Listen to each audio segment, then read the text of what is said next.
Hey, English learners! Welcome back to the podcast. Today, I want you to imagine something. You've finally got the job you've been dreaming about. After months of applying in interviews, the company says, "Congratulations, you're hired." You feel excited. Your family and friends are proud. But then, the first day arrives, and suddenly, a new problem appears. Not the work, not the office, not the people, something else. Let me guess. English? Exactly. And if you've ever felt nervous speaking English at work, today's story is for you. Meet Ravi, 26 years old, talented, hardworking, excellent at his job, but he worried about speaking English in front of other people. Ravi woke up at 5. His alarm wasn't supposed to ring until 6:30, but he couldn't sleep. His first day at work was finally here. He ironed his shirt again, checked his bag 3 times, and left home almost an hour early. By 8:15, he was outside a modern glass building. Employees walked in confidently, chatting and laughing. Everyone looked comfortable, like they belonged. Except Ravi, at least. That's how he felt. I think many listeners know that feeling. You enter a new place and suddenly feel like everyone else knows exactly what they're doing. Exactly. Ravi took a deep breath and walked inside. At the reception desk, a woman smiled at him. "Good morning. How can I help you?" A simple question. But Ravi's mind immediately became busy. He knew the answer, but instead of speaking, he started thinking. Should I say, "I came for joining"? Or "I came to join"? Or "I'm new employee"? What if I make a mistake? The receptionist waited. 3 seconds, 4 seconds, 5 seconds. Finally, Ravi smiled and said, "Good morning. Today's my first day. I'm joining the marketing team."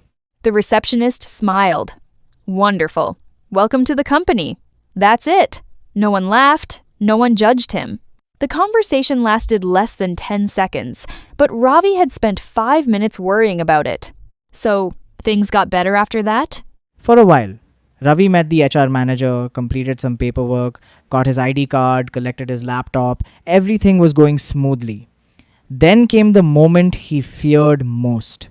The HR manager walked him into a meeting room. About 15 people were sitting there. Some were drinking coffee, others checking emails. The HR manager smiled and said, "Everyone, this is Ravi. He's joining our marketing team today." Then she turned to Ravi. "Why don't you tell us a little about yourself?" Oh no. That's the question. The question every new employee fears. Suddenly, every eye in the room was looking at him. Ravi could feel his heart beating faster, his hands cold, his mouth dry. For a moment, he wanted to disappear. Then, he remembered something his college professor once told him. People are not looking for perfect English, they're looking for clear communication. So Ravi stopped trying to sound impressive. Instead, he kept it simple. "Good morning, everyone. My name is Ravi. I'm from Madurai. I've worked in digital marketing for 3 years. I'm excited to join the team and learn from all of you." Then he smiled and sat down. The entire introduction lasted less than 20 seconds. The room responded with applause. One colleague said, "Welcome aboard." Another said, "Happy to have you here." And just like that, the moment he had feared for weeks was over. I feel like Ravi is finally relaxing. Not quite. At lunchtime, another challenge appeared. Several team members invited him to join them. They sat together in the cafeteria. The conversation moved quickly: movies, travel, food, weekend plans. Everyone was speaking English. Ravi understood almost everything, but he wasn't saying much. He was afraid of making mistakes. Then something interesting happened. One colleague asked, "Ravi, what's the best thing about Madurai?" Now Ravi had something to talk about. He wasn't thinking about grammar anymore, just his city. He talked about the food, temples, culture, festivals, and for the first time that day, he forgot to be nervous. That's interesting. What changed? His focus changed. Earlier, he was focused on English. Now, he was focused on communication. And that's when confidence started to appear. Many learners believe confidence comes first.